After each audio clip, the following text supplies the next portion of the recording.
Well, hello, everyone, and thank you for tuning in to Poets and Quants' Online MBA panel. Today, we're talking about finding the right online MBA program for you. Please feel free to use the Q&A function to submit any questions you have for our panelists. I'll do my best to get to those at the end of the session.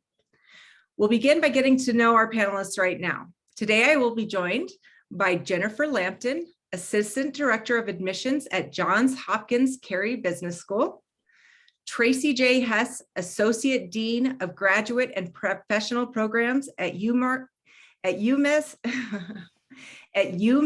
Amherst Isenberg School of Management. That was a mouthful. And Greg Jonas, Senior Assistant Dean of Academic and Graduate Programs at Case Western Reserve University. Welcome to you all, and thanks for joining us today. So we'll jump right into the basics. Jennifer, we'll start with you. If you'll tell us a little bit about your program, how long it's been around, how long it takes to complete, the level of flexibility, and so on. Sure. Thank you, Christy. So the Johns Hopkins Carey Business School is a fairly young program. So obviously Johns Hopkins has been around for a long time, but the business school first opened its doors in 2007. And we've had a part-time program that entire time, but we just went online in 2015.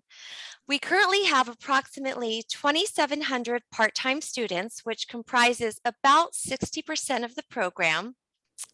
It is a 54 credit part-time flexible MBA, and most students finish the program in about 2.5 years. That said, you do have a maximum of 6 years to finish up if you'd rather move at a slower pace. The way our program is divided up is into 2 credit classes with 8-week terms. So 2 in the fall, 2 in the spring, and 1 in the summer. And students choose from among 8 different specializations. So since most of these part-time students are currently working, it's a great way to tailor the program to your specific industry. And I just think it's a great young MBA. And Johns Hopkins, worldwide known for healthcare and being really great at integrating the different disciplines. Thank you very much. Tracy, how about you? Yeah, thank you. I'm happy to be here and to share a little bit about our program. So the Isenberg School of Management, our online MBA program has been in place for over 20 years now. We just celebrated our 20-year anniversary. So we were one of the early pioneers in online education and continue to offer innovation and flexibility. So our program ranges from 37 to 45 credits, depending on the background of the person and whether they are interested in pursuing a focus area. Students complete generally the program anywhere from 2 to say 3.5, 4 years, depending on the pacing that they'd like to pursue. We have had students go through as quickly as 1. They were a little pretty ambitious there.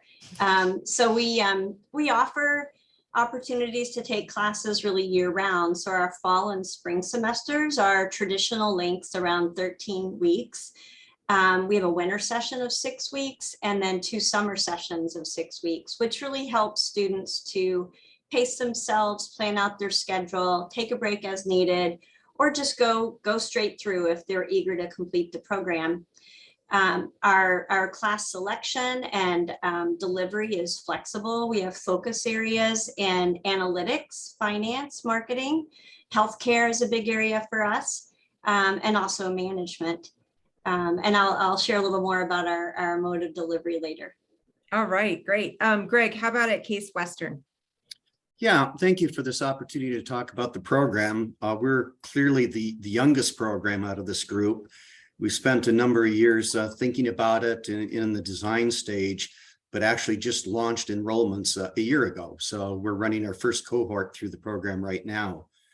Our program is very specifically an MBA in healthcare management. And we did that intentionally to leverage the healthcare management expertise that we have access through the greater Cleveland area. Our program is traditional semesters, albeit a little bit out of sync with the start and the end dates with the on-ground programs. The courses are varied in length in terms of the number of credit hours based on the content coverage. Our program is interesting too, that it has 2 residencies. So twice during the program, we invite students to come on campus where they get a chance to meet with faculty, meet with healthcare management executives in kind of their natural environment, if you will. It is a lockstep program, and that's done because Weatherhead's emphasis from when they first started into MBA programs a long time ago is teamwork and leadership. So we structure cohorts, and the same cohorts work together throughout the 2.5-year program, helping them to build network connections and bonds that last beyond the end of the program. That's perfect. Thank you, Greg. Tracy, going back to you, can you share a little bit about the learning experience for the students in your program? Is there an emphasis on team or more individual work? Is there an opportunity to go on campus, or is it 100% online? What's the student experience like? Yeah, thank you. So our teamwork and individual work, it varies by class. So for example, in leadership and organizational behavior, human resources, org strategy, courses like that, we have a lot of team-based assignments and projects. The size of the team can vary depending on the needs of the students, but we do have, teamwork specifically in those types of courses, whereas in, say, finance, accounting, statistics, those tend to be, they can be more individual work. So based on the subject matter, you can work with others or work individually. Our mode of delivery, it's one of our newer innovations. So students can choose to, say, take our program completely online. But every online class that we offer also has a level of, say, optional engagement. So all of our online classes now have 5 what we call live online sessions with the faculty member and students that choose to participate.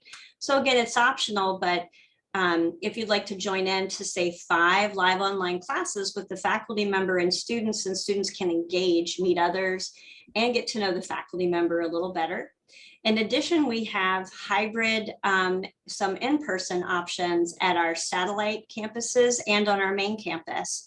So students could choose to enroll in, say, a class that's offered at our Boston site, and they could have 5 in-person meetings with the faculty member and students, and the rest of the class is online. But it's very flexible in that students choose. They've got that option, so they're not restricted. They aren't required to be in person in any of the program, and they can switch as they need based on their life and work balance. Jennifer, how about it, Carrie? Well, that's the big question I get these days, Christy, particularly for the students that are fairly local. So we have campuses in Harbor East in Baltimore and DuPont Circle in Washington, D.C. So naturally, a lot of those students do want what we traditionally called a hybrid experience, where they would have the chance to either come to campus or do something online. But as the program is grown internationally, we have moved to a more virtual platform. So students can either choose to take their classes in an asynchronous format over the 8 weeks, which would also include 2 to 4 recorded live sessions, or a synchronous virtual live modality, in which case they would do 1 class, 1 evening a week from approximately 6 to 9 p.m. in a mandatory Zoom type session. That said, we still want the students to feel connected, and if at all possible, make it to Baltimore or Washington, D.C. So we do have 1 required business residency, which is a long weekend, and that's our business communications class, which is a core class. And we offer several accelerated electives over long weekends as well. At this time, those are primarily the leadership related classes. Our program is known for more of a quantitative econometric focus. So the students that want finance and business analytics still don't have quite as many opportunities to take those classes in person, but I think that's something that's in the works, but mostly virtual at this time. Oh, okay, very good. Greg, what about the learning experience at Case Western? Yeah, the CASE Online MBA is designed to be a hybrid mix between synchronous and asynchronous learning. It varies a bit by the class because of the content. On average, though, about 50% of the content is professionally recorded asynchronous lectures, and all classes have a synchronous content requirement via Zoom. And the residencies I mentioned before, there's 2 of those throughout the program, one in the first year and one in the last year of the program. They're long weekend sessions. We do occasionally have meetings with our other healthcare related programs that are on campus, and students on the online program are invited to attend any of those. In fact, we had a social event in the fall semester that we had people drive down from Chicago just for the event. Wow. So, you know, we do invite, but it's not required other than the residencies for people to be on campus. Well, we'll just stick with you, Greg, while we have you here. Beyond the solid academic credentials and test scores, how do you assess a prospect's fit in terms of personality and the demands of your program? What are you looking for in terms of the soft skills that are more subjective? Yeah, that's an excellent question. We rely heavily on the interview. We do interviews with every student.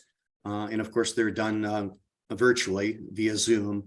And we look for the ability for the students or the interest of the students to engage in teams and teamwork. That's how business runs today in just about every industry. And so we're looking for those people that are willing and or able to engage in teams. We also have a required essay. So we look at the essay to see what the motivation of the students are. And again, try to judge how well they'll fit within the program, because we want every student that we admit to be successful. Yeah, absolutely. Jennifer. Well, I guess to start, at this time, the decision that was just made a few weeks ago is we considered the GRE and the GMAT waived up until now. Now it is no longer required. So there are no test scores. And unlike Greg, there is no interview either. But similar to the other programs, I'm sure we do take a holistic approach to looking at the application. So the work experience is really important. So I think for students that are applying and have concerns sometimes about their undergraduate GPA, we absolutely take a close look at their resume. 2 years work experience is preferred, but not required. And we really do a close reading of the essays as well. That one recommendation is really important. And just also, like Greg said, I think when we're looking at the essays and just talking to the students, I think kind of knowing the why, are they looking to pivot in their career? Are they looking to get a promotion? Or are they just looking for the skill set, whatever it may be, if they can really articulate those goals clearly. Yeah, very good. Tracy, how about you? Yeah, so we look at professional work experience, and we look at the application as a whole. So if someone, say, for example, we have about 30% of our students are medical professionals. And if we have someone that's been out in practice for over 10 years, we're not looking for a GMAT or a GRE from that individual. If we have someone that has, less professional work experience, that's when we say, look more at their academic credentials. So we do require a personal statement, and we look at that carefully to see what the individual's goals and motivations are with regard to the MBA. And we look to see that that the MBA is going to bring them forward. And that is, one of the key requirements, I say, for our program, the work background and the desire to move ahead with the MBA leading the way. We do not require a personal interview, but we have our recruitment advisors always available, and many of our applicants talk with them as part of the process and preparing their application and then finding out more about the program. Very good. So we do have a question from our chat that I'll pose to each of you. We can start with you, Tracy. Do you want to talk a little bit about the fees and more particularly scholarships available and the chances of getting them? Yeah, so we have the Isenberg Online MBA is very competitively priced. And it has one fee, not an in-state or out-of-state fee associated with it. We also have scholarships available that students can apply for. In many cases, we find that a good percentage of our students are funded by their employers. And we certainly work with our students to allow them to pay tuition and be on a schedule that allows them to accommodate that employer support, so they're not having to say pay tuition and wait for reimbursement and so forth. Yeah, absolutely. Greg? So we offer merit-based scholarships, and of course, those vary based on the credentials of the student. We also can connect students with the university financial aid services, and sometimes there's assistance available outside of outright scholarships. We also find that a lot of employers will fund all or part of the MBA program, especially for healthcare institutions where the connection is pretty obvious between the healthcare MBA and the contribution to the company. Mm-hmm. Absolutely. And Jennifer? Similar. So I think most of our students that are part-time working students are getting their funding for the MBA from a variety of resources. So whether it's a tuition reimbursement plan from their employers, financial aid, obviously they're paying by the credit. It's not all up front. So that could certainly dictate the pacing, which they have some flexibility with. And we also do offer merit-based scholarships as well. No separate application necessary. And that would be up to $20,000 per student. And it's a really a pretty strong percentage. Approximately 60 to 70% of our flex students do receive some sort of scholarship. Oh, very good. Jennifer, we'll just stick with you for the next question. What are some of the common application mistakes that you might see and some advice on how to overcome them?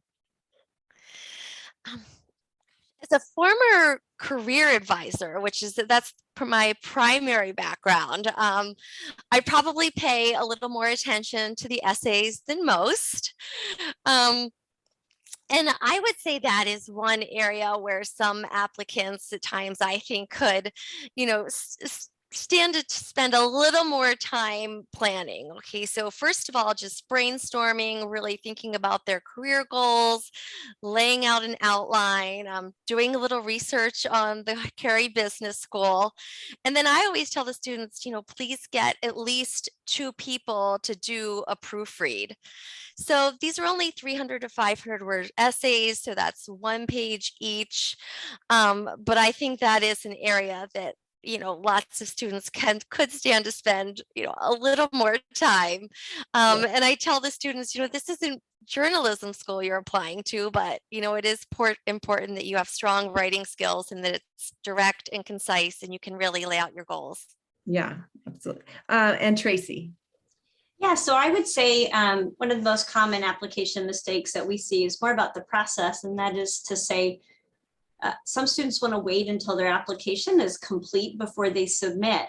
And we always say, if you've got a good start on it, go ahead and submit and reach out to one of our recruitment advisors, as far as questions and completing that application.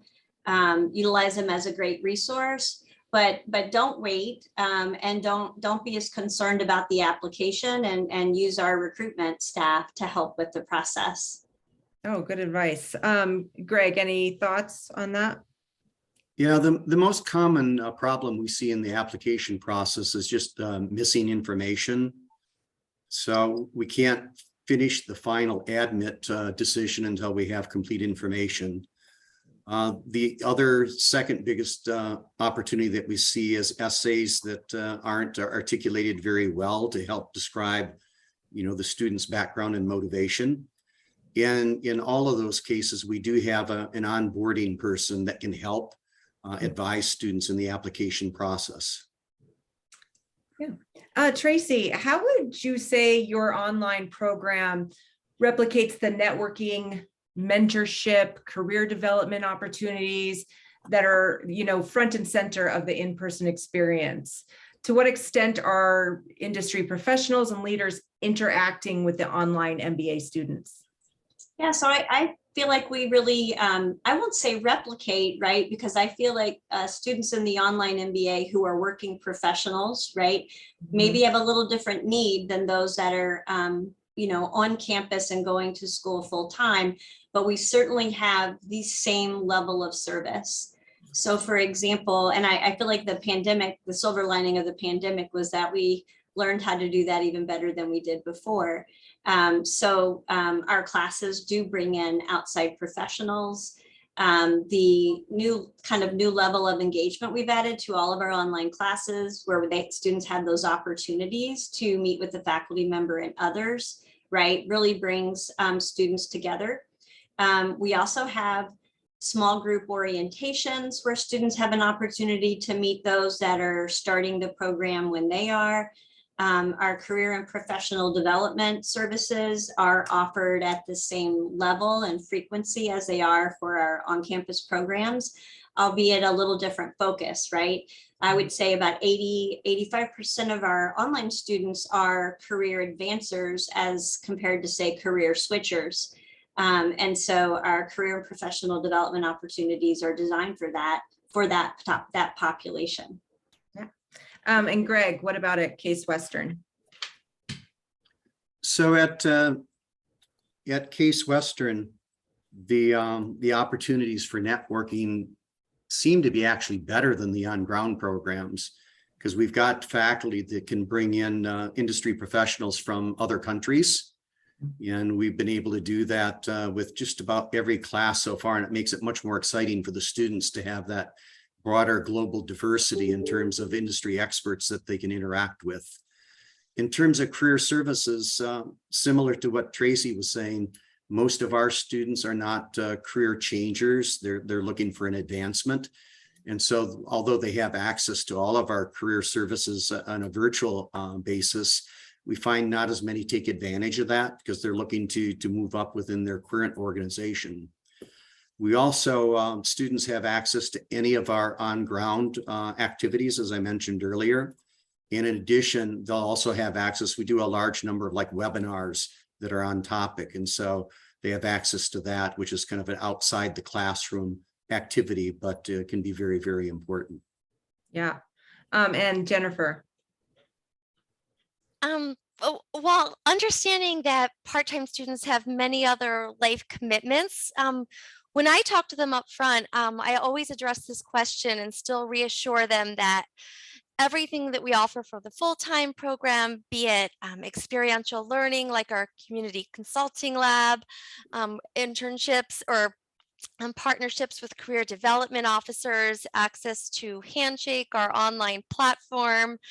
All of that is still absolutely available to part-time students. And in my view, in 2022, learning how to do this online and learning how to network and learning how to make the most of this next 2.5 to 5 years is a really valuable skill that these part-time students are gaining.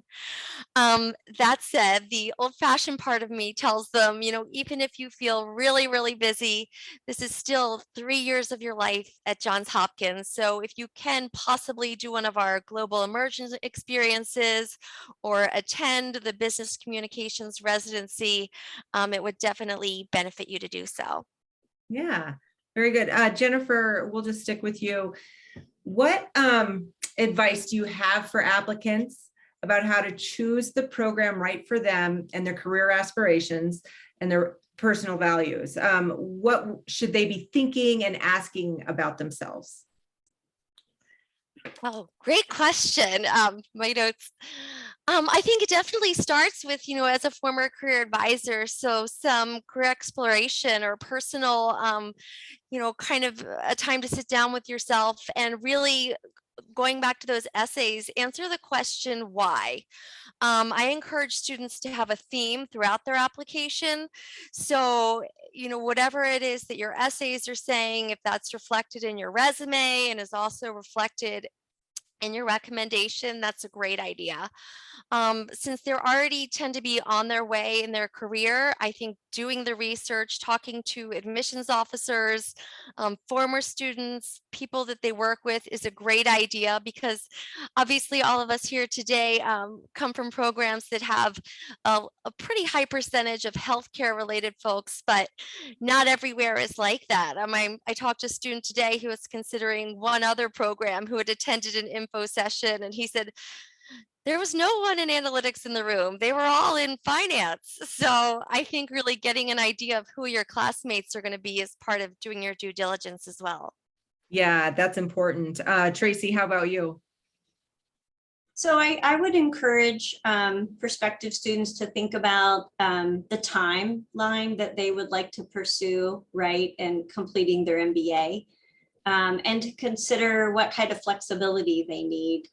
You know, part of what we've seen with our program and some of the innovations we've made are that, you know, life happens and people take new jobs. And so flexibility is really key. And I think students should look for a program that's going to accommodate their current needs and future needs, right? Whatever that may be, that gives them the opportunity to make changes and still complete.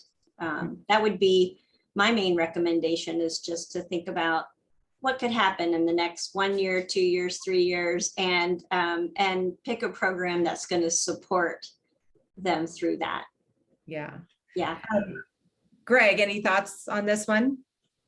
Yeah, in addition to the other thoughts that have been brought up, I would emphasize thinking about what their aspirations are and how that fits with the description and the purpose of the program that they're looking at. I think each program has a certain specific strengths. And so look for one whose strengths matches what your aspirations are. And the other conversation we often have with applicants, it gets down to a value proposition. So, you know, price is important, but I would argue value is more important. So look for the ROI on the programs that you're looking at. Yeah, absolutely. Speaking, you know, of ROI, we have a question specifically about tuition from our group chat. Do you guys want to kind of maybe talk a little bit about the tuition and ROI aspect of your online programs? Greg, we can just keep going with you if you don't mind. Sure. Our program is a 48 credit hour program, which is consistent with the equivalent evening program that we have on campus for the MBA. The tuition is $1,561 per credit hour. And of course, that's before scholarships and other discounts that are involved. When we talk about ROI, it's hard to quantify to a large degree, but our value proposition that we talk to students about is look at the networking opportunities, look at the residency opportunities, do take a close look at the curriculum, again, to see how that matches up with your aspirations. And, you know, it'll work out. You can intuition the ROI to a large degree. Yeah. Jennifer, any thoughts on that? Sure. So obviously the first thing on students' mind, right? So our tuition, and like I said before, you would pay per credit for a total of 54 credits. It's 1,730. For anyone out there with a calculator, that does come out to, you know, a pretty high number at first glance. But like we talked about before, you know, some companies will cover almost 100% of that. Students will fund this with the GI Bill, scholarship money. So lots of different ways. You're certainly not paying all of that up front, but definitely, certainly a conversation that I'm happy to have with students and also connect them with the financial aid office. Yeah, absolutely. Tracy. Yes. So our program ranges from 37 to 45 credits, depending upon the background of the individual and if they would like to pursue a focus area. So the focus area, whether that is analytics, healthcare, right, marketing, finance, or management, they can be added on at any time. So we have that flexibility. Our per credit price is $925 per credit. So depending on whether a focus area is pursued or not, that ranges from say 34,000 to 36, 37,000. It's competitive, affordable, and a program that we found in the past has had great yield for our students as far as, immediate upward trajectory, right? During the program and after completing the program. And we have a lot of satisfied graduates as a result of that. Yeah, I'm, and that's the, that's the real case of it, is what you get at the end of the program. Tracy, talk us a little bit now through your upcoming admission cycles, the deadlines, rolling admissions, all that kind of thing. Yeah, happy to. So our deadline for fall admissions is coming up. It's July 15th. And we always have a little bit of wiggle room around that date. And so our admissions, we try to have the deadline around 45 to 60 days before the start of the semester. We found over the last few years in particular that a more traditional fall start with a long lead time is really not what a lot of students are looking for. So we've tried to be creative and supportive in that way. So we admit fall, spring, and summer. Admissions are rolling, so students are notified fairly quickly, right? As once they get their application complete, then we process it quickly, let them know, connect them with financial aid, get set up for employer reimbursement, and they're ready to enroll in classes and get started. Yeah, very good. And Greg, what about at Case Western? Yeah, so we have 2 admits per year, a fall and a spring. We have admission or application deadlines, if you will. But up until the very last one, which is the drop dead, they're kind of flexible. We just like to get enrollments early on so that we can do proper planning. And if the classes fill up, be able to advise other applicants to look towards the next semester. Our deadline, the final deadline for fall admits is July 18th. That's coming up. And we try to process applications very promptly and on a rolling basis. So within 7 days of the interview, we promise to have an admit decision back to the students. And we try to schedule interviews within 2 days after a student indicates an interest in having an interview. Yeah. And Jennifer. At Hopkins, we also have our final fall deadline coming up, which is this Friday.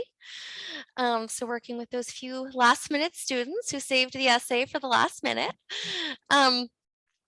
Typically, though, we do divide the admissions deadlines up into round 1 and round 2, and we accept students for fall, spring, and summer, so 3 different start dates. Also rolling admissions, so students typically receive a decision within about 2 weeks of getting a fully completed application.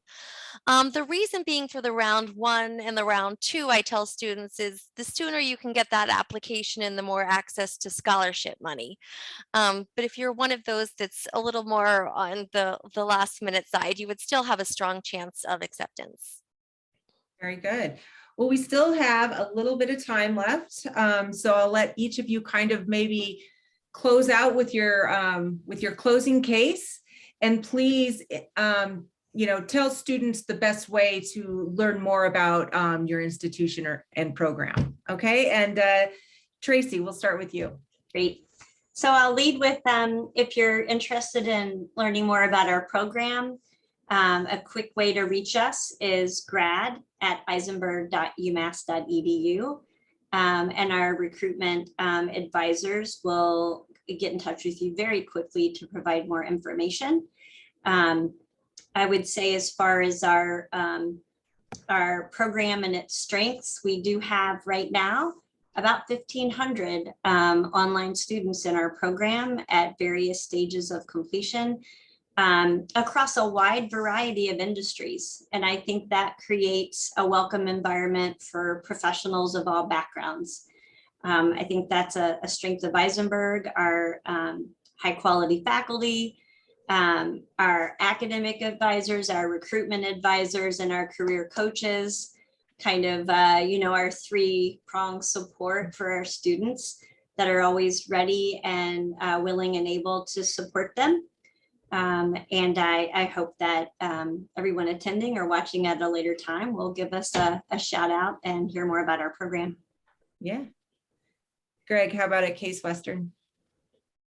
At Case Western, I think our strength of the program is basically the residencies, number one, getting a chance to actually meet with the leadership team at different institutions and interact with them. And then secondarily, I would say the strength of the faculty and the curriculum. So our faculty are well-versed in healthcare management topics, whether they're operations faculty, finance or accounting faculty. I think those are really the strong points. Yeah. And Jennifer, what about Carrie? Well, I'm just going to go ahead after I give my closing remarks, and I'm just going to put my email in the chat for anyone that's here. You might have already provided all that, Christy. But as an admissions officer, I talk to students over phone and Zoom all day long. So if you just reach out to me, we can always schedule an appointment. But like I said at the beginning, Carrie is a young MBA. We've only been around since 2007. It's a small program, so you're going to get a personal touch from the faculty, from financial aid, from career development officers. At the same time, it's, you're part of Johns Hopkins, so you're part of 30,000 Carrie alums, but 275,000 Johns Hopkins alums worldwide. And, we don't cater just to medical professionals, but if you are in the healthcare industry, I think there's no better place to just get a really modern, innovative MBA in this point in time. Yeah, very good. So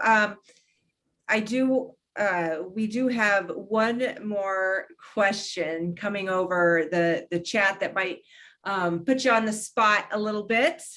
But what is the, one reason a student should choose your school over some others? It's kind of similar to the discussion we just had, but if you had to pick that one differentiator, what would it be? Tracy? Okay, so I'd love to use two words. Value and flexibility. Mm-hmm. And that would be it. Fair enough. Jennifer? I think I'm going to have to piggyback on that. I'm going to go with, I think the innovation and the integration of the disciplines. So if you want to be in class with physicians, with accountants, with engineers, with leaders in the pharmaceutical industry, it's a really neat place to be. Very good. And Greg? Definitely curriculum design and faculty quality. Well, very good. Well, thank you guys so much. I really appreciate it. And thanks for letting us put you on the hot seat there. To all our viewers out there, thank you for your questions and for watching. And until next time, have a great afternoon. Bye-bye. Thank you.